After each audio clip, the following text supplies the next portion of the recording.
Throughout this period, nobody puts a call to you. Nobody comes across to you to say, look, we have decided that that there's a nomination here that it will be announced tomorrow. And are we taking it for granted that people reject? I had cause to reject an appointment in the past. What the hell? You don't just announce me without informing me. Yeah, I mean, we had that happening under Buhari when Dr. Osman Bugaje. Exactly. Then we have Paul Intal all rejecting so people should be informed. You have been given you will be announced as because at that point, all the screening, even if you want to shield the person from doing some cover up of your screening process, which means you don't want the person to hide facts that you want to unearth before you say the person is qualified for the appointment. Even if you do all that, but at the point you are taking the list to the Senate the next day, at least they should put a call to whoever. Well, strategically and politically, we have Adamu Talba Nagri.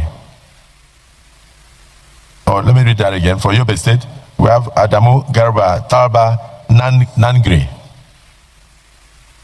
Whilst I hope that the Senate will consider and confirm the appointments of the nominees expeditiously, please accept, distinguished Senate President, the assurances of my highest consideration.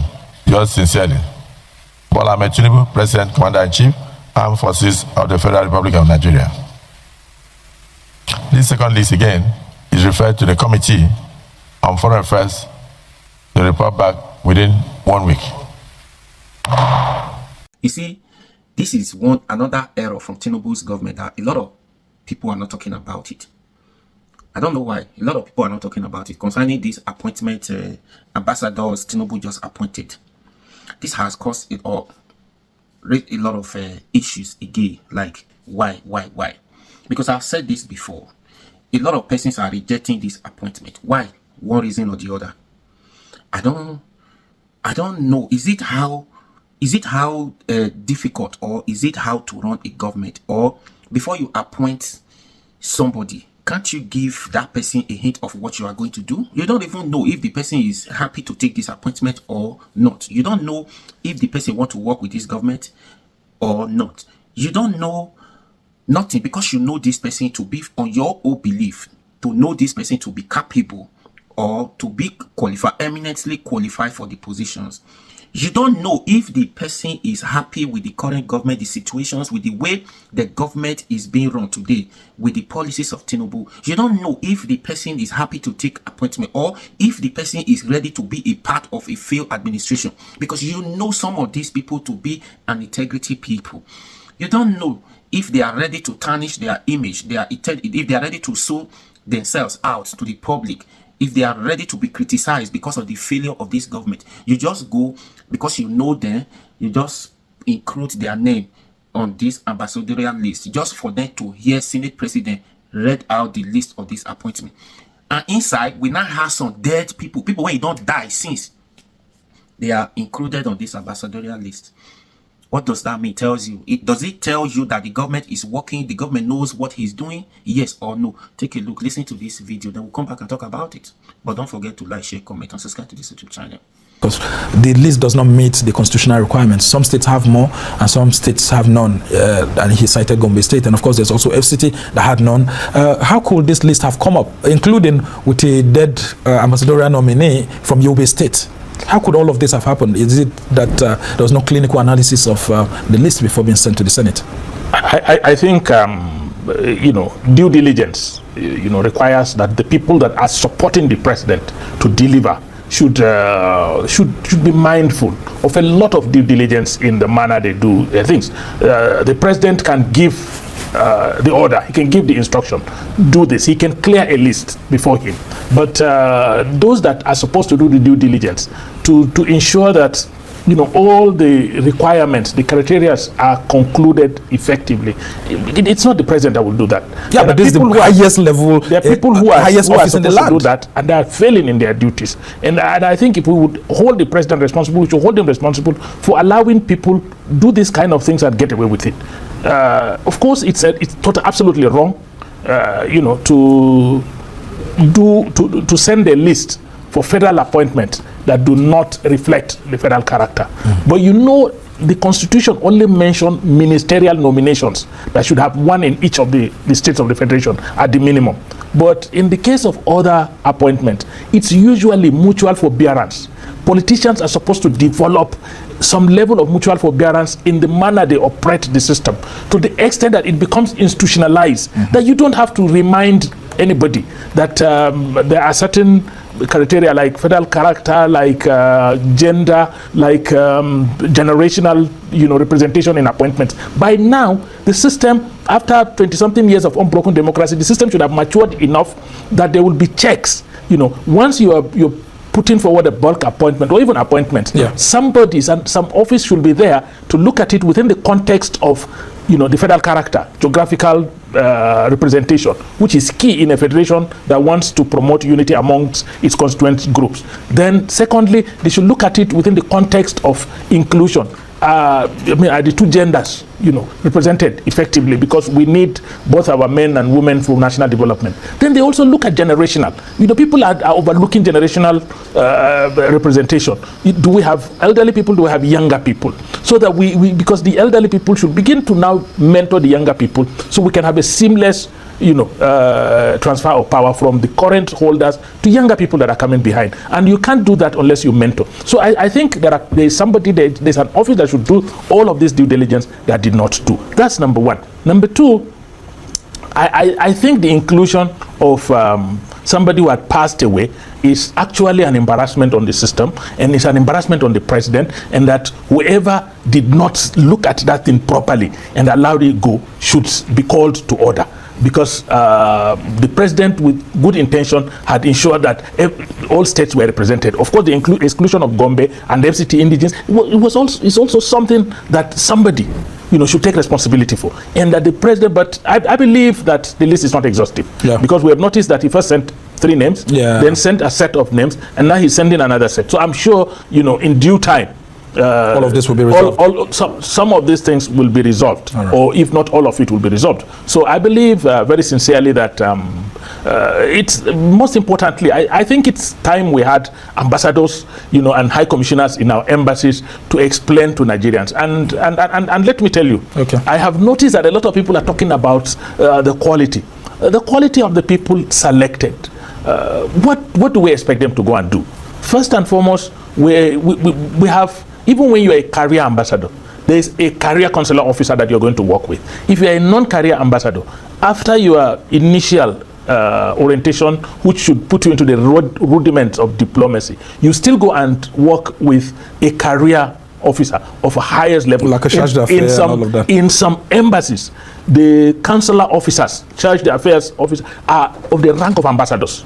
So you have people that you will work with that should be able to guide you. What is important is that in the selection, some of the people have been selected based on the fact that they have institutional memories of what the country has gone through for a period of time. And they're going to talk about this country. Anybody without requisite knowledge about this country, anybody who has not had an opportunity to sit on a quantum of information that gives that person a broad perspective of Nigeria, should not be able to go and represent Nigeria outside. All right. Very interesting submission. Could it have been that the ambassadorial nominee from Yobe State that is said to have died sometime around June, July, could it have been that his nomination was put in place since last year or maybe earlier this year, and when he passed away, the presidency did not have time to recheck and vet this list before sending it to the National Assembly? This is not the first time this is happening. Yeah, especially under the Tinubu administration. It has happened even before the Tinubu government came. I think, like I said, I insist that there are people who are supposed to do due diligence that have not done.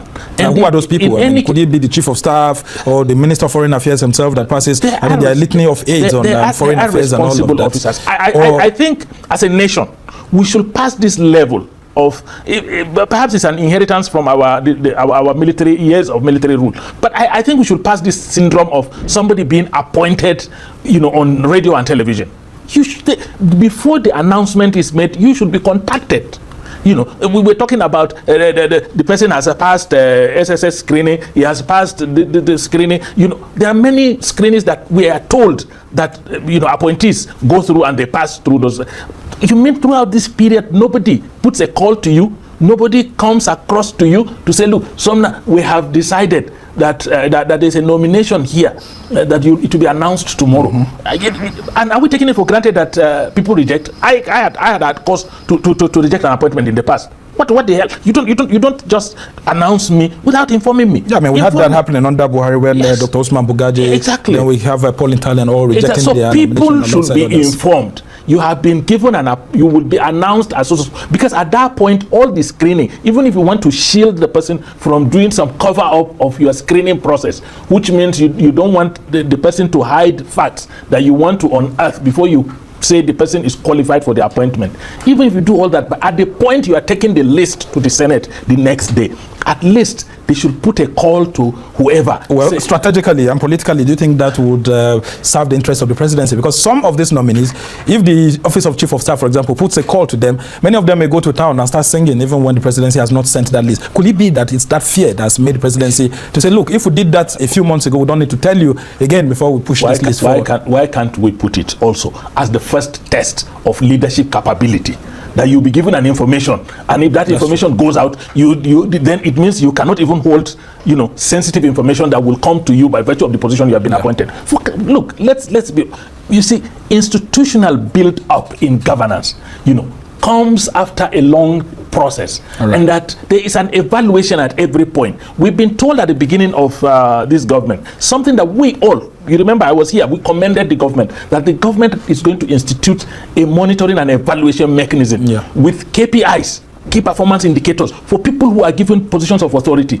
We must revisit that and say, look, before you are given an appointment, there are certain tests you have to pass through, and one of the tests could be that you'll be informed. And if it is heard outside, then that means you stand a chance of losing the appointment. Because we're testing your capacity, to hold on valuable information and wait for the appropriate time. Because it's important. Look, when you go out as an ambassador, there are many information that you will get that will be very valuable and that will be in the interest of the country, and that you need to hold it. And some of it, requires only the attention of the president of the country or the attention. So if you cannot hold simple information of someone you're going to be appointed ambassador and then you go about and start singing, how can you hold? Very interesting submission you've got here. All right, let's talk about Section 14(3) of the Constitution, which states that the composition of the government of the Federation or any of its agencies, the conduct of its affairs shall be carried out in such a way as to reflect the federal character of Nigeria and the need to promote national unity, loyalty, and all of that. And then, of course, a list comes out, and then a state like Gombe is not in it, and FCT is not in it. There's career ambassador, there's non-career ambassador from these places. I mean, people ask, where's the due diligence? Because the presidency is the pinnacle of all level of organization, the highest form of organization in a country. So, isn't this a breach of Section 14(3)? Because that's what Senator Ndume is saying, and because of that, the list should be withdrawn. And isn't Ndume overreaching in his call for D? No, I think my brother Senator Ndume is overreaching. What you do is to say, correct this, not withdraw the list. We've been for more than 2 years without ambassadors. We are itching to have ambassadors. All the things that you say, the crisis that we're going through, all the misinformation that is going around in the world about Nigeria today, is because we did not have ambassadors who would be out there to explain to foreign authorities what is happening in our country correctly. So we should be in a hurry to have ambassadors. And like I said, a lot of these people have institutional memories that makes it possible for them to have a correct perspective of Nigeria. If they don't have correct perspective, then there is no position you can give them that will give them a correct perspective of Nigeria. So they know Nigeria in and out. They should be able to represent Nigeria, speak for Nigeria, work for Nigeria, outside Nigeria. So they can do all of that. But again, why will certain states be omitted? I think why will some have more states than other states also? Well, that too is an issue. But if you look at it, it's never been balanced, since we started the Fourth Republic. But we needed to have moved towards the balance. And the only way you can achieve certain things is to institutionalize, some of those things. Like I said, even without a constitutional provision, mutual toleration and mutual forbearance requires, these are guardrails of democracy. They require that on our own, we know what is right and we will do what is right.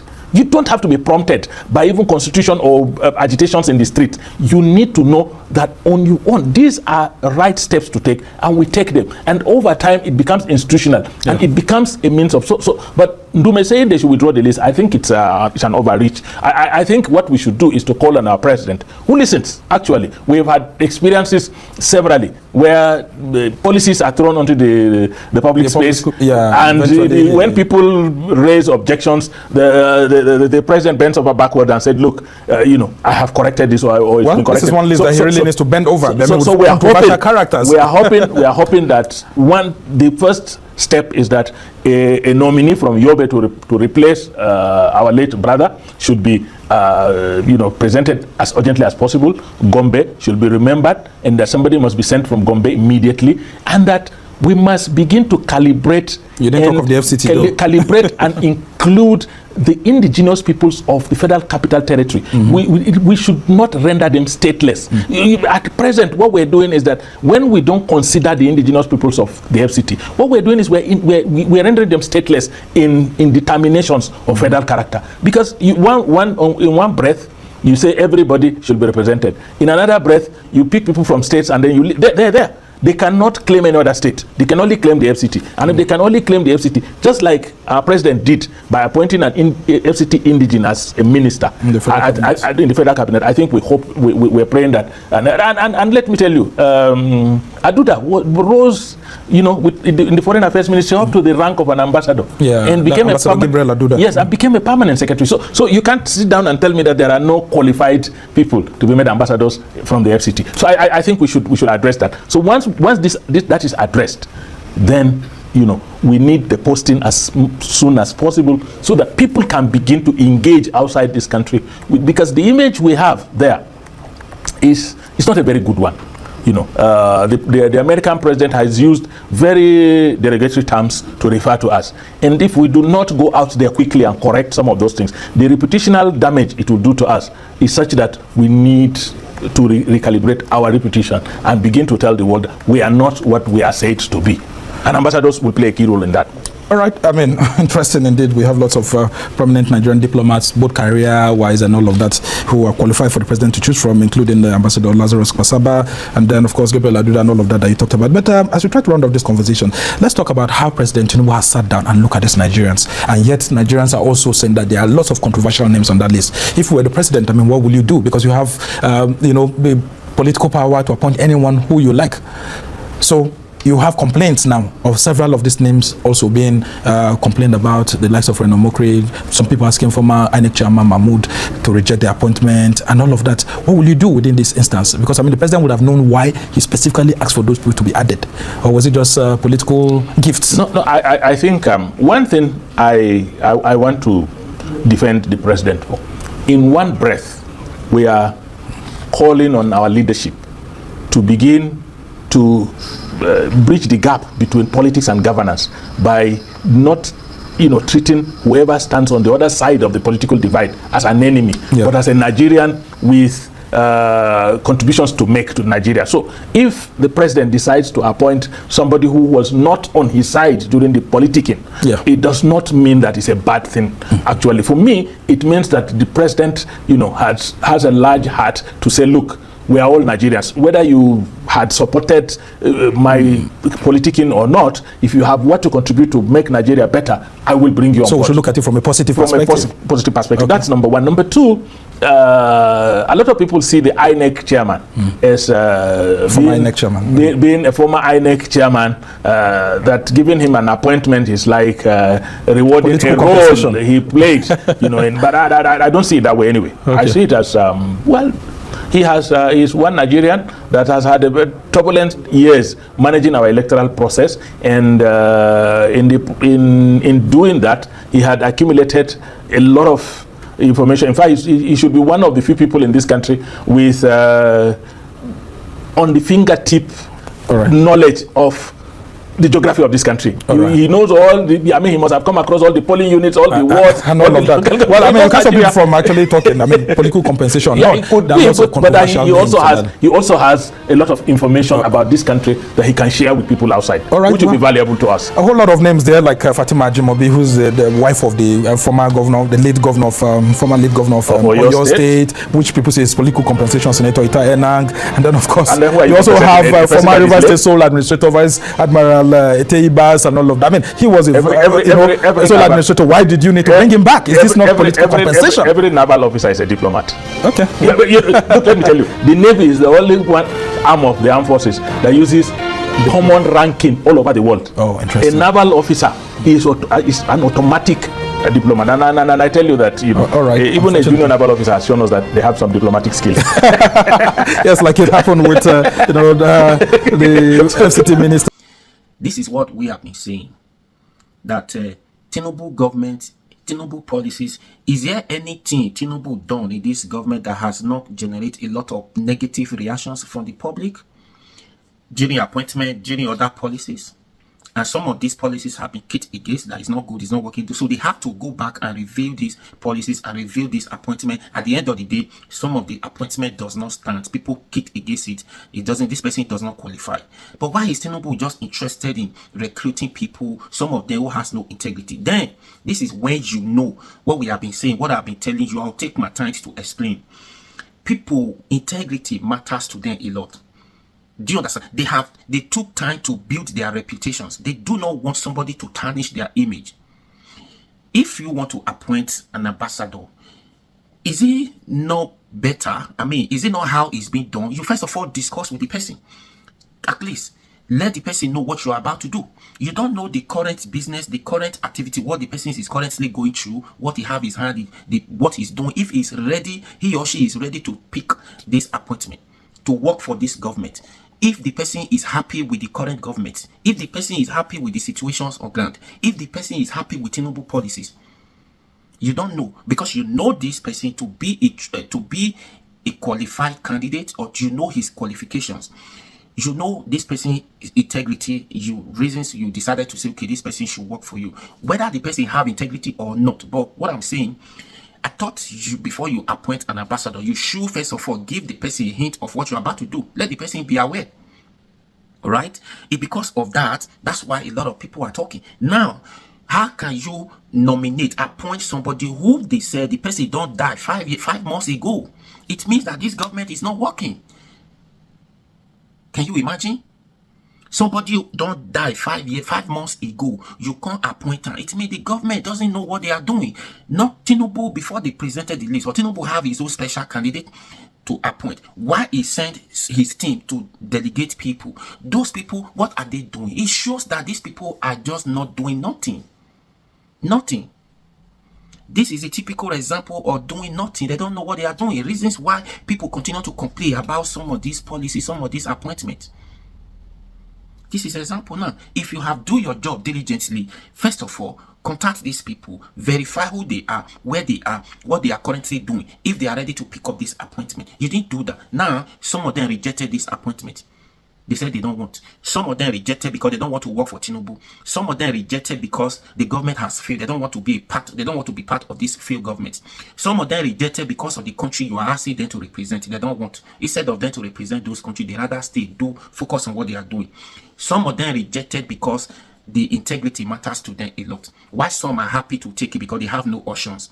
Why one person among the list, he don't die 5 months ago, then you appoint the person to be an ambassador. Is he a ghost ambassador or what? This is a level of failed administration. Government that is not doing the needful, government that does not know what he's doing in office. Some of the ministers, they don't know. They just do anything, whatever comes to their mind. So if you have done your job, first of all, contact these people. You know them, you know their names. Definitely you should have their phone number, you should have their email. Confirm from them. How could it take you over 2 years in office to nominate an ambassador just to find out that the person you nominated, he don't die 5 months ago? No, how does it sound? Now somebody will say it's a mistake. They don't know what the mistakes that could have been avoided when you press a call to confirm the person is happy to take up this appointment. Everybody are not Reno Mokri. Everybody are not FFK. Do you understand? Currently, Reno Mokri does not have job. He can do anything. So this is what we are saying. Now, it don't happen. And again, every state, this is why it is ambassador. Every state should produce an ambassador. Yes, If because of the number, we are just 36 states or 37 according to APC, including Abuja, we are 37 states. So somebody should come from Abuja as well to represent. We have 37 states, including FCT, which means ambassadors should come from these states. Now we should have, first of all, we should have 37 ambassadors. Then, before you now decided to pick 2 ambassadors, 3 ambassadors in one state. You cannot pick 3 ambassadors in one state when you only have just 1 in one state. If you truly want to be fair with all these states, you cannot pick 3 ambassadors, then you pick 2, you pick 1 in one state. If you pick 2 in one state, due to the size, the populations, the number, yes, if you pick 2, 1 is still understandable. You can't pick 3 and pick 1. That one is injustice. You can't pick 3 without even pick 1 from one state. What do you call that? Now some states does not even have 1. Meanwhile, some have 2, 3 ambassadors. And you say the government is fair. Anyways, now you're saying it for yourself. This is part of what we are saying. When you do your job, people will not criticize the government. Rather, people will even support it. When anything you are doing, when people has to talk, condemn it, you go back to do your amendment, it's never going to be original. If it is not original, you can't compare. If you now, for example, even if people still criticizing, saying that the new chief of defense, the new minister of defense, the newly appointed one, Christopher Musa. Yes, to an extent, people congratulated that, oh, this one is good. Let's see, this one is good, this one is good, this one is good. He's the best person for the job. Even if some people disagree, that reasons of them being disagree is because this position, when this new minister, where you appointed him to be now, it is different from the positions he was before. I'm telling you, for me, the position he was before, he is better in that position than where he is now. This one is better than that one. He have attained all the ranks now. But for me, with the kind of person he is, he would have been better in that position, remain there. Because now he's going to deal with a lot of paperwork, this, that. He doesn't go to the battlefield anymore. He doesn't even give order to the military in command. He doesn't give them order. He can only formulate policies, paperwork, appoint this, approve that. That's his job now. It's not to go to the battlefield. It's not to give these people, command again. Do you understand? That is the difference. And he was good in that role, in that positions. Anyways, what do you think about this? Leave your comment down below. Don't forget. Leave your comment down. Share, subscribe. Have your guy around for me now. Subscribe.